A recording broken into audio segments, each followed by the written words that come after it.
Ngomba Marlène Malela na kati ya sud le panane et panane déjà créé dans un embouteillage pour qu'on soit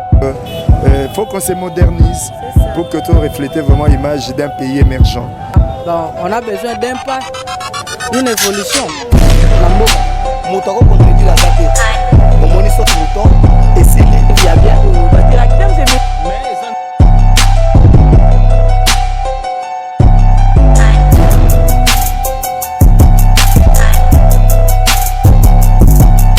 Voilà, chers internautes, bonjour chez vous. Bienvenue dans l'émission Nouveau Mingi avec votre humble servante Marlène Malela. Nous dans le barca qui vous s'abonnez massivement dans cette chaîne. Je pense que vous ne serez pas d'ici. Là, je dis un grand merci à Papa Bavon Kassongo. En tout cas, merci beaucoup. La confiance au Pesakamoa Nayo, Marlène Malela. Nous dans le barca qui vous s'abonnez massivement. Vous avez toujours Kawana, vous ne serez pas d'ici. Aujourd'hui, tout le bien le Cambo telle religion. Tout le monde va maladie est belé.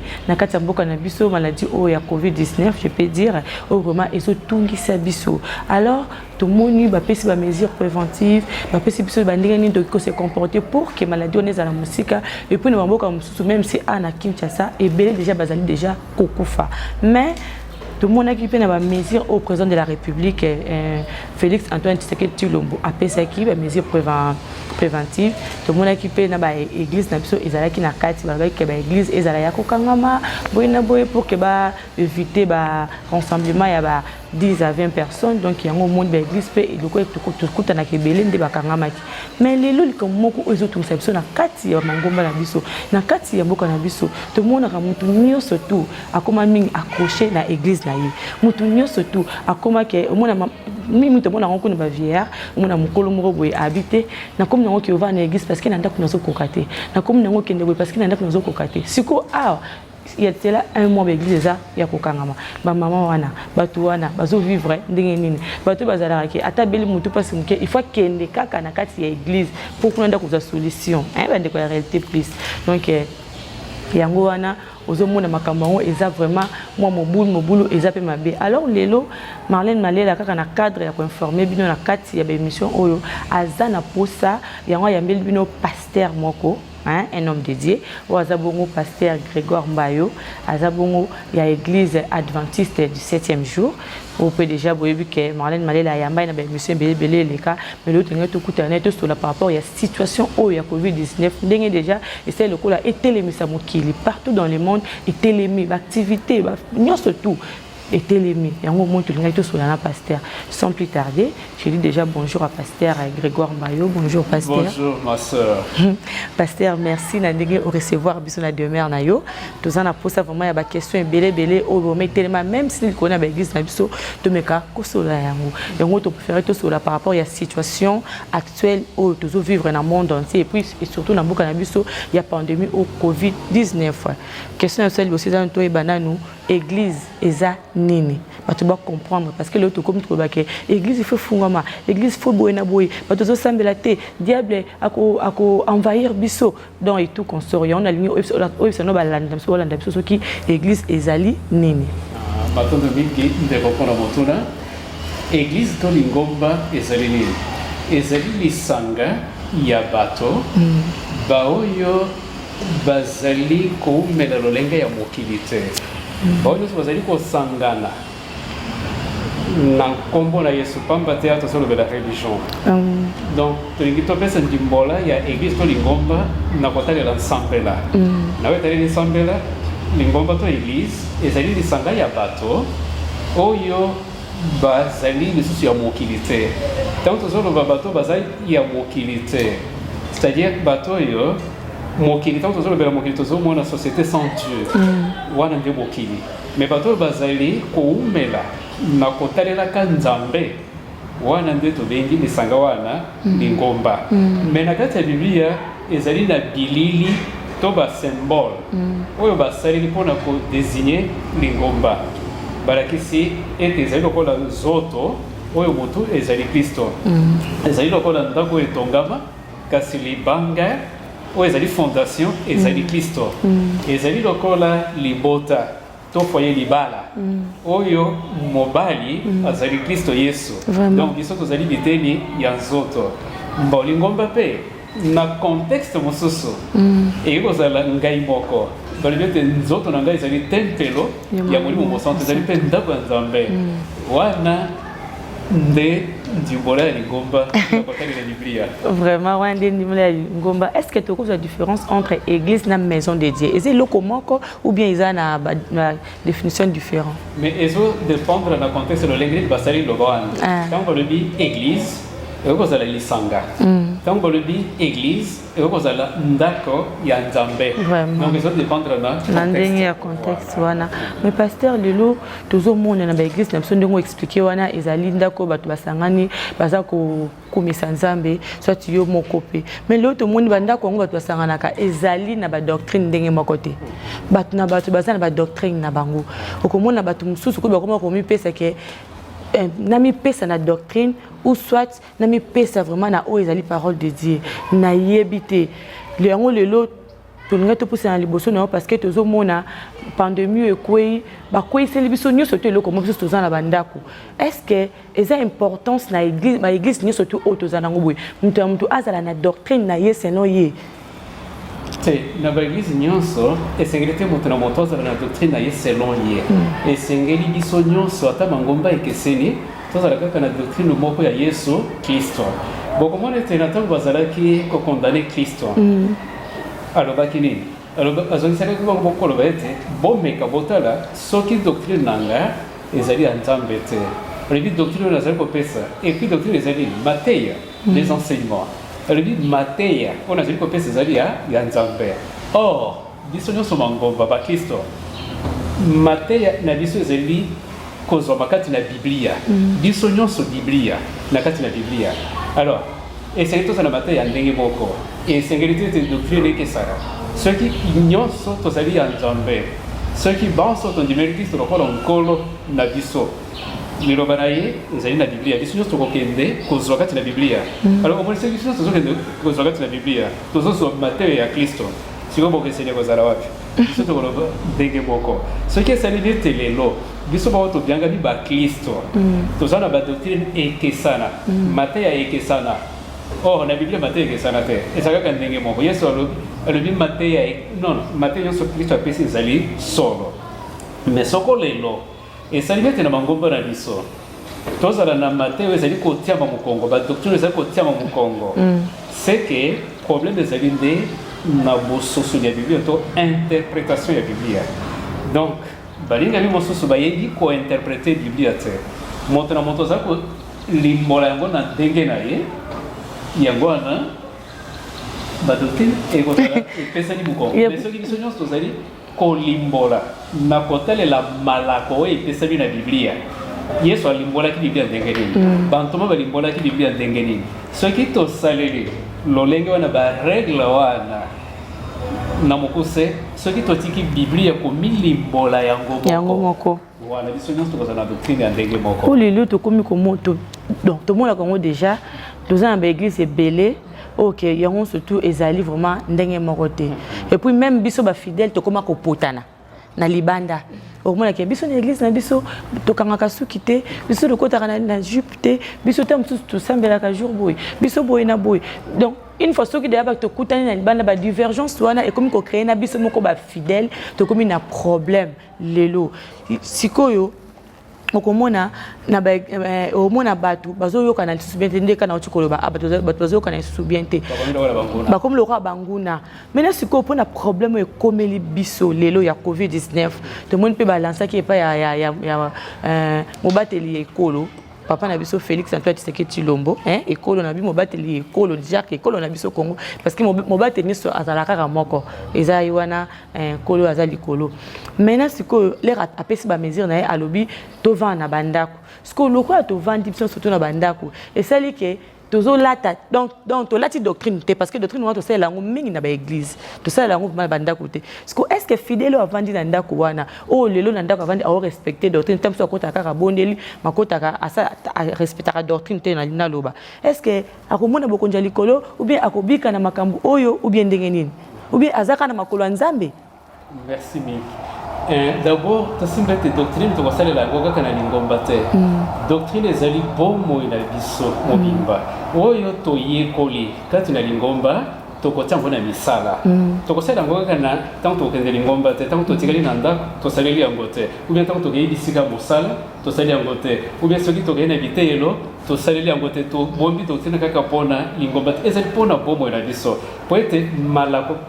enseignement wana tozali koyekola kati na biblia ezali mpona kobongola bomoi na biso epesa biso caractère ya bonzambe to ya bana na nzambe donc atako bakangi baporte ya bandako ezali esika tokendaka kosangana bakangi lingomba te bandako nde ekangami me lingomba bakangi te biblia elobi ete esika mibale to misato basangani na nkombo na yesu yesu azali wapi na bango ndenge ngai na yo tosangani boye tozolobela yesu tosali nini lingomba sikoyo soki ngai na libota na ngai atako tozali kokende na ndako ya nzambe te me na libota na ngai tosali programme nyonso tosalaka na lingomba toyekoli loba nzambe toyembi tobombeli lingomba esalemi tozosalela doctrine Pasteur bon tant mosusu question nanga na kena ona ndenge ya doctrine na ndenge ya lingomba po efsenga doctrine eza mateya nalobela yango par rapport ya barégime oyo evandaka na baeglise net loyebi eglise mosusu ke baleka misuni te eglise mosusu omona bakotaka makolo ngulu l'église mosusu omona lo basalaka makambo ebele oke toyebi makambo ebele maintenant sikoyo lokwa biso surtout tovanda ndako tovandi kaka na kombo moto moko na kombo na yesu tovanda ndako est-ce que c'est important to continuer toujours ko utiliser ba doctrine wana ou bien tobelela nzambe pour que maladie oyo ekende ok na ntango oyo biso tofandi na ndako ya moto yeba ete ezambala liboso te na histoire ya mokili soki ozwi biblia na mokanda ya exode chapitre 7 soki ozwi exode chapitre 12 kuna bazolobela mpe confinement kotikala na ndako bazolobela mpe quarantaine eza ya sika te eza makambo oyo esalema kala me na ntango sikoyo tozali na ndako nini esengeli tosala estce tokosalela doctrine oui tokosalela doctrine parce ezali mateya parce que doctrine wana ezosenga biso tobondela maintenant ke toza na ndako estce tokoki kofukama te to intercéder na ntina na coronavirus na ntina na bandeko oyo baza déjà contaminé baza malade baza na mposa ya lisungi basosola présence ya nzambe donc doctrine ekopekisa biso te le fait ke tozali na ndako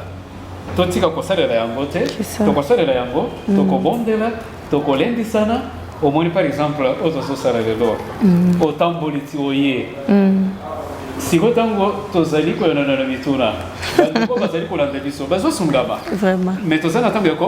ya confinement donc le fait que totikali na ndako efekisi te tosalela doctrine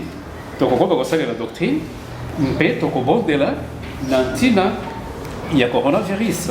wana bandeko baza déjà atteint mpona biso oyo nanu tozali atteint te po ete nzambe abatela biso mpe mpona baminganga oyo baza kosokipe na babeli ete tata nzambe mpe abatela bango parce que baza mpe expose na contagion eza mpe na bahopitau epai wapi bisalelo ezali te tokobondela na mabota na biso wana ke nzambe asunga bato baza na makoki batia yango na disposition ya baminganga po ete basunga population oyo ezali na kati ya kokoso mpe bagouvernement na biso bazali kobunda ndenge nini basalisa sikoyo bato baza na makoki bapesa mpe na ndako ya confinement kaka na badoctrine na biso okomona ntango olobi ete tokozala confine bato bamatisi talo ya masango bamatisi talo ya loso biloko nyonso ematimati mais banani bazosala biloko bakristo wana nde mate ya kristo apesa biso sikoyo bato bakangami na bandako bazosanga bilei mais ngai naza na bilei mais voisin na ngai aza nango te en tant que mokristo esengeli ete nakabola na voisin na ngai donc atako toza na ndako tokokoma kosalela doctrine mateya oyo toyekolaki na kati ya ndako ya nzambe. Pasteur Grégoire, merci beaucoup parce que na moni déjà on les l'un de messages au PC directement na peuple Ozolanda au peuple dédié na moi conseil moké. Alors on continue avec nos questions. Pasteur na tout le monde a le pasteur rebellé par rapport à makambo confinement comme côté en ligne. comme copier ça message en ligne pour côté et puis après avoir côté en ligne bazo linga ke bati ba numéro na bango batindela bango ba mabunza na ba front na WhatsApp Orange et Orange Money un peu ça mais tandis que les autres hommes qui peuple nous surtout azana azo souffrir toujours vivre vraiment na ba bloc ba revenir mi kemi to tikala kana ngona bandako mais aux hommes qui yo mosala nzambe ozo linga osenga tamsu ba mbongo ba WhatsApp eza mabe ou bien za malamu parce que nous sommes allés comme Baruka na zinga ya doctrine to maté katina Biblia c'est ça na katina Biblia makab iteni ya zomi nzambe mutu asengi yango et puis tolobete oyo tozoyi ekola na ndako ya nzambe esengeli totia yango na misala ezala vie na biso style na biso de vie nga lokola mokristo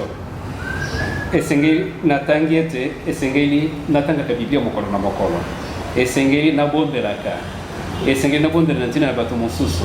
esengeli natalisa bolingo esengeli nasungaka na ntango ya confinement nakoboya kosalela makambo wana te nakosalela yango nakokoba na bomoi na ngai ya mokristo kopesa liteni ya zomi kopesa makambo ezali na kati ya bomoi ya mokristo alors soko lelo basali ya nzambe basengi nsima kobondela kodendisa bana na nzambe basengi bana na nzambe te bazala eyenge bene epai ya mokili na bango po ete nzambe nde nkolo ya mokili ndako nyonso ezalani kati na mokili biso nyonso tozali ya nzambe me nzambe wana akeli biso alobi ete tozongisa eteni ya zomi na ndako ya ebombelo na ndako ya nzambe meme toza na kati ya confinement est-ce que nzambe azali kopambola biso te est-ce que toza na barevenu ezali kokwei na kati na maboko na biso awa te bon sikoyo na oyo ekoyi na maboko na ngai moto apesi ngai par exemple 1000 francs c'est que nzambe moto asali ngolo ete moto wana apesa sikoyo ntango akopesa nakoganisela nzambe wana te soki nalongoli 1/10 nalongoli makabo mabe lisumu ezali wapi soki mosali ya nzambe na ntango ya confinement amoni ete mpate moko par exemple azotambola ndenge esengeli te n'est-ce pas toloba azali koswana na bazalani na ye mosali ya nzambe mobateli bampate akosunga ye po ete azonga na nzela atika bizaleli ya mabe abanga nzambe to akosunga ye te na ntango ya confinement akosala sikoyo na ntango ya confinement nawe etaleli fidélité ou bien gestion chrétienne de la vie soki mosali ya nzambe arapele mondimi ete kobosana te kozongisa eteni ya zoni na makambo epa nzambe na yo est-ce que ezali sumu eza mabe te parce que eza ye te me liloba nzambe alobi ete na barevenu na nyonso zongisa eteni ya zomi na makabo na ndako ya nzambe ezali biblique kuna problème eza te eza mabe te soki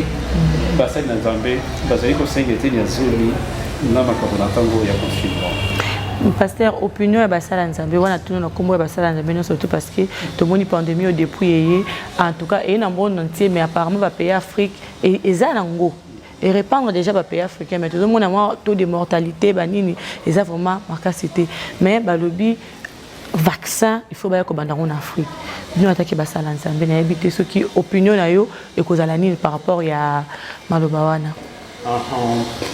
ce qui veut dire que le vaccin il faut ébandre en Afrique. Bon gars en tant que monseigneur dans Nzambe, nous allons bien placer pour faire sa contribution et avis nanga là-dessus. Naïbiété domaine na domaine ezali na batonango. Ba médecin bazali bien placé dans domaine wala. Au bon Bible dans kamba ya 2 Pierre chapitre 1er verset 5. Pour le dire na condiment tobakisa mayele donc à la fois il faut ajouter la science dans le monde na tango yo tozali face ya pandémie ya coronavirus tozali na aspect spirituel tozali na aspect scientifique et biso ba pasteur tozali na domaine spirituel bien que tozali na connaissance mais tozali ba spécialiste te na ba domaine nyonso wana de la vie ezali na bato yo bazali ba spécialiste dans le domaine médical. Tous en ba pharmacien, tous en ba médecin, bango de ba yidi biloko wana. Tango vaccin ezali, bango ba ko examiner.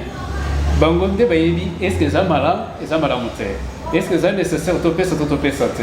mais ngai mo sala nzambe na zana laboratoire te nan na moni vaccin ngote na ba détails sur le vaccin même si on va passer pas détails mais parce que je ne suis pas du domaine na ko ça l'appréciation dengue nini voyez-vous ça peut-être là qu'on a ko ça là ezali que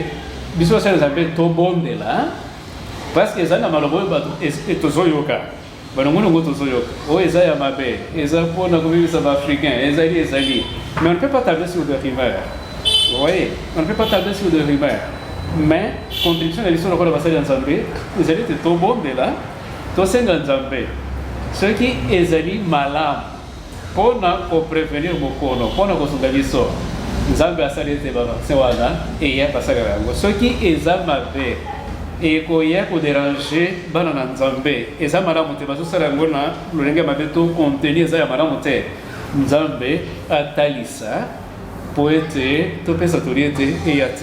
Mais d'emblée comme ça, c'est prononcé dire que les amadam non, on n'a pas médecin, pas scientifique, des bases mieux placés pour envoyer ces choses. Ce qui est singeli et yate. Donc c'est singeli pour nous montrer dans le domaine là. L'église adventiste du 7e jour, ils ont géré moment où il y a Covid-19 ndengeni. Le col à Lingomba, Mikoleka. Adventiste du 7e jour. Yayambo tozo géré na kotale la mibeko to ba directeur oyo ba kambiamboka ba pesi na ebandeli ola kisiete mo kambiamboka a pesi ligne de conduite tondimi ligne de conduite wana pe to yebisi ba Adventiste du 7e jour nyonso ete bato sa poete zali pona bolamo na biso nyonso et puis to bondela mpe mpona bakambi mpona baefort nyonso baza kosala mpona kobatela biso ete tokoya na bokono wana te wana eza ya liboso ya mibale tozobondela po ete biso lokola banganga nzambe lisungi na biso monene na ntango oyo ezali ete tobuka mabolongo tolelepa nzambe abatela ete ekolo na biso etutama mingi te na eloko wana mpe apesa bwanya na bao baza na balaboratoire bazali kolukaluka po ete bazwa kisi po ekokobikisa na bokono oyo mpe tozali kopesa mateya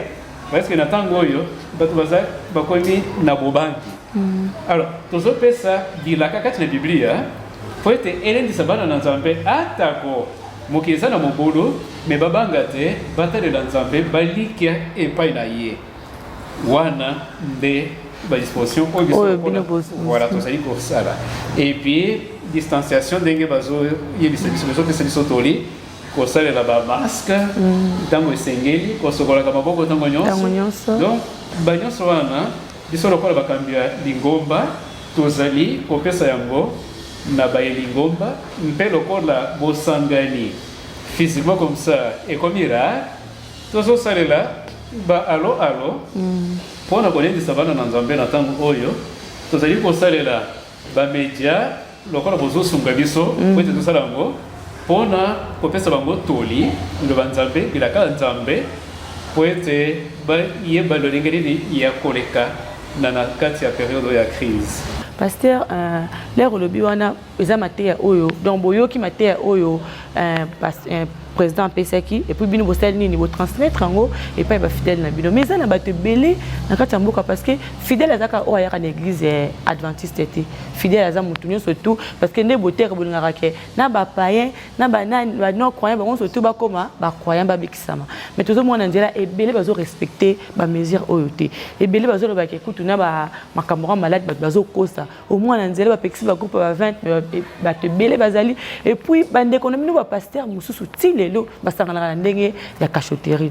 azo sangana bazo bake wana eza kindoki eza diable alni abundisa mboka atelemisa mokili atelem alo belango skona kolo ya lelo neti batu wana yoko kikolobela bango nini par rapport ya situation otozanango nako bandelana baninga kati na mosala kati na ilanga nkolo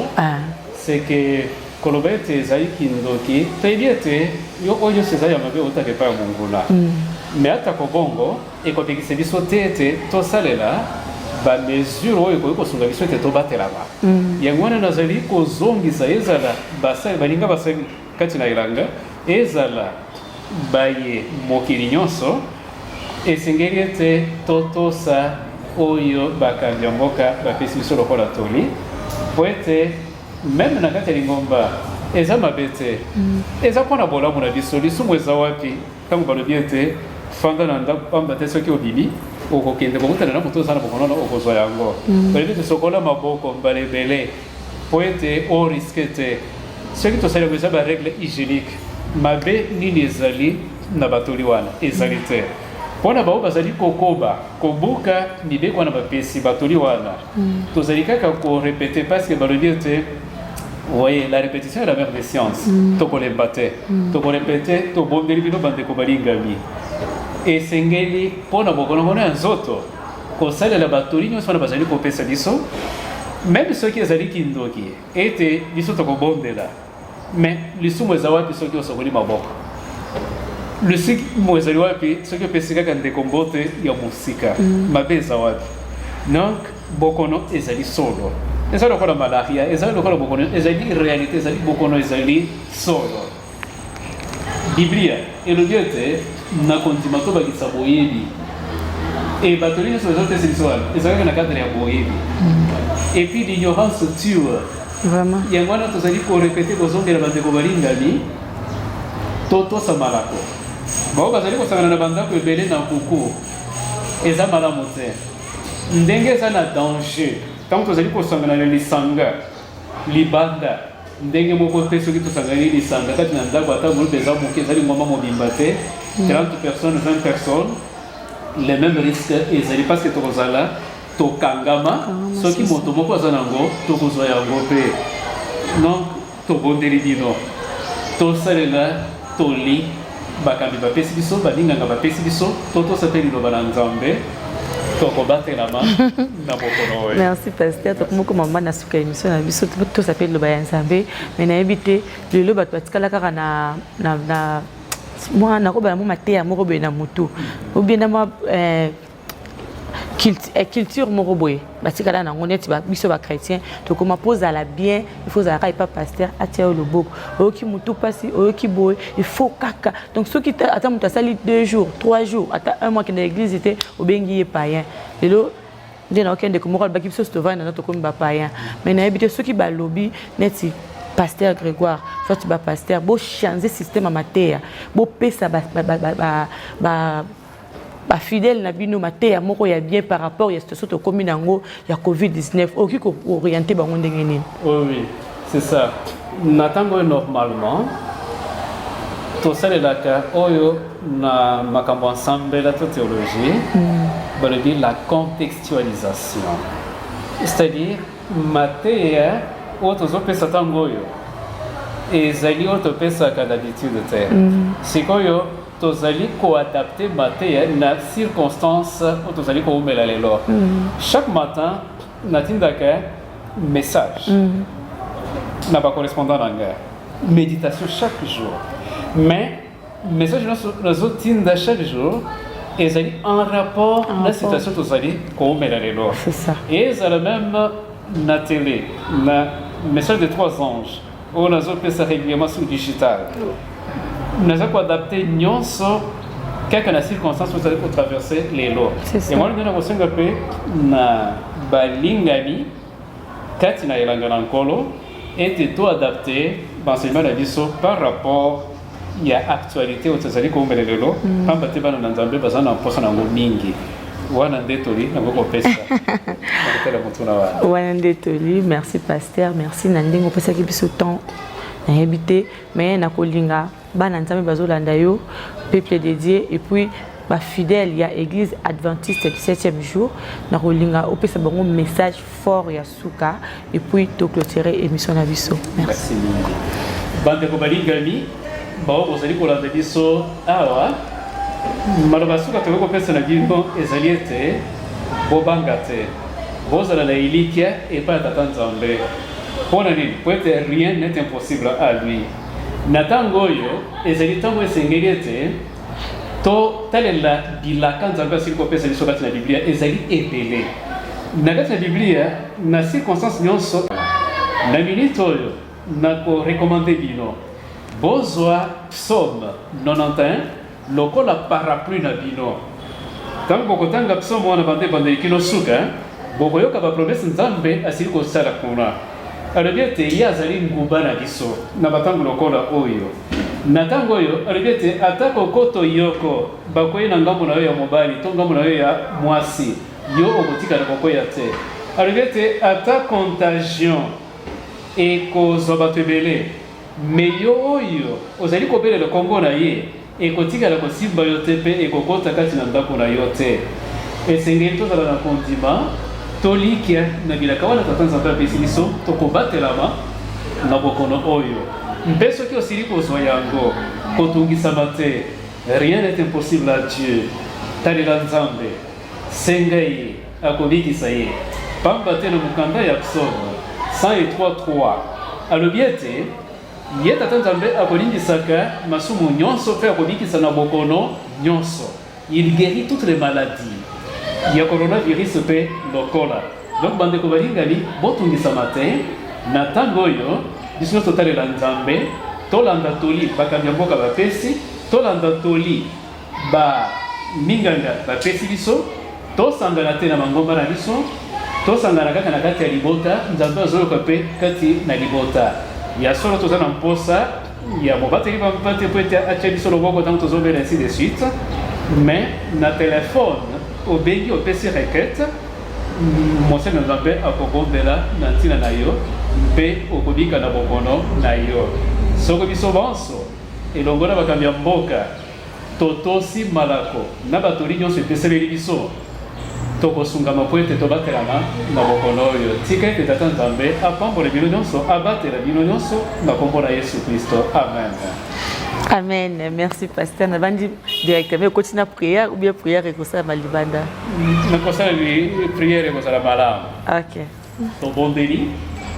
Zonkembo, Zolokomo, Yahweh Tata Nzambe na biso na likolo. Pona bolingo na yo, te pona maso sali ko sala biso mokolo na mokolo. Tolingi kotonda yo pona libako kitoko pesi biso. Ya ko lendisana elongo na bampate na yo, bao bazwani bipai na bipai. Tika ete bao nyonso bazali kolanda biso sasa iti nkolo osembola loboko na yo likolo na bango obatela bango na mopepe oyo ya COVID-19 mpe bao bazali kobela nkolo oloba liloba moko bakangwama babika mpona kokumisa kombo na yo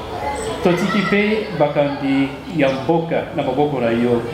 oyebi baeffort bazali kosala mpona kobatela ekolo na yo opesa bango bwanya opesa bango makoki